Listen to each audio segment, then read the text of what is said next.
ഇന്ന് എനിക്ക് വാട്സപ്പാണ് എൻ്റെ ചാറ്റുകൾ പുതിയ കസ്റ്റമേഴ്സിനെ ചാറ്റ് ചെയ്ത് എനിക്ക് കൊണ്ടുതരുന്നത്. അതിൽ 90% എനിക്ക് പ്രൊജക്റ്റും വർക്കുകളും കിട്ടുന്നു. ഇന്നലെയും എനിക്കൊരു 3D അതുപോലെ കൺസ്ട്രക്ഷൻ പിന്നെ ഒരു പുതിയ പ്ലാൻ വർക്കുകൾ എനിക്ക് കിട്ടിയിട്ടുണ്ടായിരുന്നു. അതെങ്ങനെയെന്ന് ഞാൻ പറയാം. അപ്പോൾ ഇന്ന് ശനിയാഴ്ചയാണ്. ഇന്ന് നമ്മൾ എൻജോയ് ചെയ്തിട്ട് നമ്മൾ ബിസിനസ് ചെയ്യുന്ന ദിവസമാണ്. അപ്പോൾ നമ്മളിന്ന് സൂപ്പർവൈസേഴ്സിനൊക്കെ വിളിച്ചിട്ടുള്ള കുറച്ച് വീഡിയോ കോൾസും കാര്യങ്ങളുമാണ്. നമുക്ക് നേരെ അതിലേക്ക് പോകാം. എൻ്റെ സൈറ്റ് എഞ്ചിനീയേഴ്സിനെ വിളിക്കുമ്പോൾ എനിക്ക് തോന്നുന്നത് എന്താണ്? അത് നമുക്ക് വിഷ്ണുവിനെ വിളിക്കാം. ഇന്നലെ നിങ്ങൾ കണ്ടിട്ടുണ്ടായിരുന്നു, പേര് ഞാൻ പറഞ്ഞില്ല, Vishnu.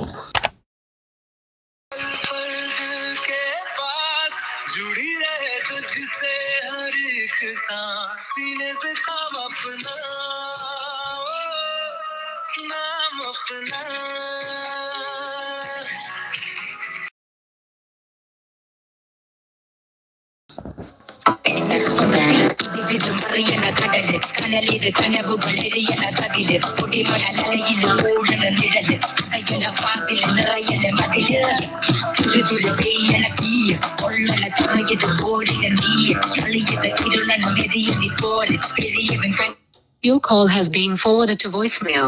The person you're trying to reach is not available. അത് നമ്മളെ സ്വന്തം സുഹൃത്തും ഒരു പ്ലേറ്റിൽ നിന്ന് ഭക്ഷണം കഴിച്ച മനോജിനെ വിളിക്കും.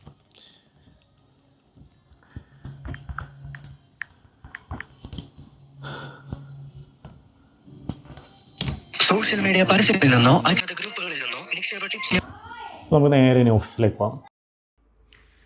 ഇന്ന് സൈറ്റ് വിസിറ്റ് പ്രത്യേകിച്ചില്ല. ഓഫീസിൽ കുറച്ച് കാര്യങ്ങളൊക്കെ ഉണ്ട് ചെയ്യാൻ, പിന്നെ കണക്കുകളും കാര്യങ്ങളും. അപ്പോൾ സിംപ്ലി ഇപ്പോൾ വേജസ് കൊടുക്കേണ്ട ടൈമാണ്. 150 ലേബേഴ്സ് 6 ഡേയ്സിൽ വർക്ക് ചെയ്യുന്നുണ്ട്. 2,34,000 രൂപ ലേബേഴ്സിൻ്റെ വേജസ് കൊടുത്തു, അക്കൗണ്ടൻറ്റ് ത്രൂ കൊടുത്തു. ഇനി അടുത്തത് നമുക്ക് ഇൻകം ഓഫീസിലേക്ക് ഇന്ന് 15K ഒരു ഇൻകം വന്നിട്ടുണ്ടായിരുന്നു. പുതിയ പ്രോജക്റ്റിൻ്റെ അഡ്വാൻസ് ആണ്. അത് പ്ലാനും 3D നമ്മൾ പ്രസൻറ്റേഷൻ കൊടുത്തിട്ടുണ്ടായിരുന്നു. ഒരു അഡ്വാൻസ് നമുക്ക് 15K കിട്ടി. കൂടാതെ ഡീറ്റെയിൽ ഡ്രോയിങ്ങിനും ഒരു 15K അഡ്വാൻസ് വന്നിട്ടുണ്ടായിരുന്നു. അത് വയനാട്ടിലെ പ്രോജക്റ്റിനാണ്. അങ്ങനെ ടോട്ടൽ നമുക്ക് 30K ആണ് ഇന്ന് ഓഫീസിൽ ഇൻകം വന്നത്. അപ്പോൾ ഇനി ബിസിനസ് വ്ളോഗുമായിട്ട് തിങ്കളാഴ്ച വീണ്ടും കാണാം. Bye bye.